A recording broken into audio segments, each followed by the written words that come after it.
I know, as I said yesterday, that there are already efforts to move Africa in the direction of unity at the economic front, but the suspicions in Africa are too great.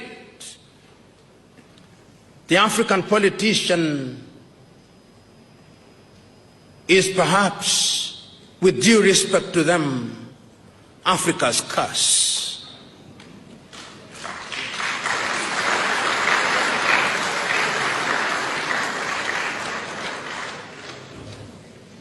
The day the African politician realizes that the occupation of political office and political space is one of servant leadership, that is the day Africa will begin to move in the right direction. The day the African politician realizes that the occupation of public space and public office is an honor and a privilege, that is the day Africa begins to move in the right direction.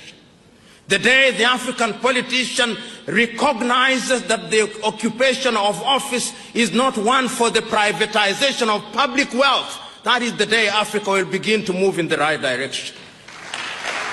The day the African politician recognizes that they do not have the monopoly of wisdom, that is the day that Africa will begin to move in the right direction.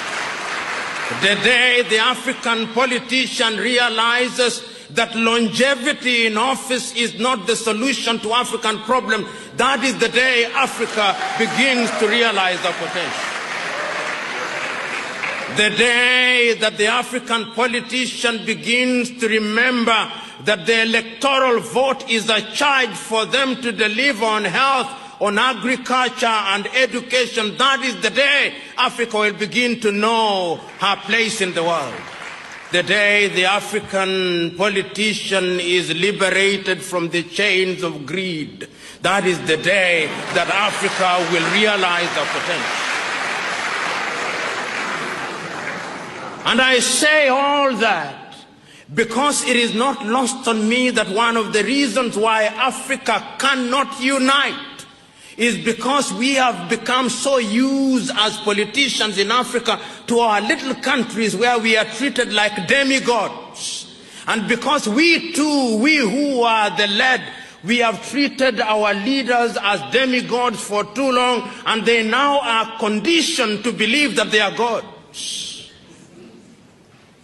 You know, respecting leaders is a good thing, because that is what is right. Once you have given people the privilege to serve you, you give them respect. But respect must be earned. Many times in my own country, in Kenya, I see the individuals, some of the individuals that we elect into public office, some are fine, but some are not. In fact, most are not.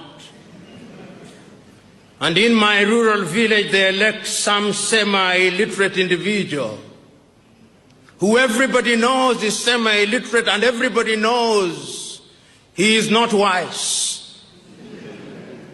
But the day after his election, when he attends a forum such as this, those who invite him to speak will say, let so and so whom we elected yesterday share his wisdom with us.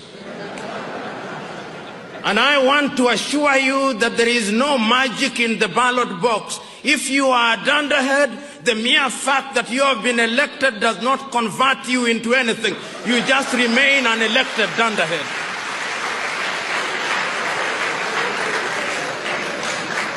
And Africa has no shortage of dunderheads who are leading her in the wrong direction. The direction of disunity.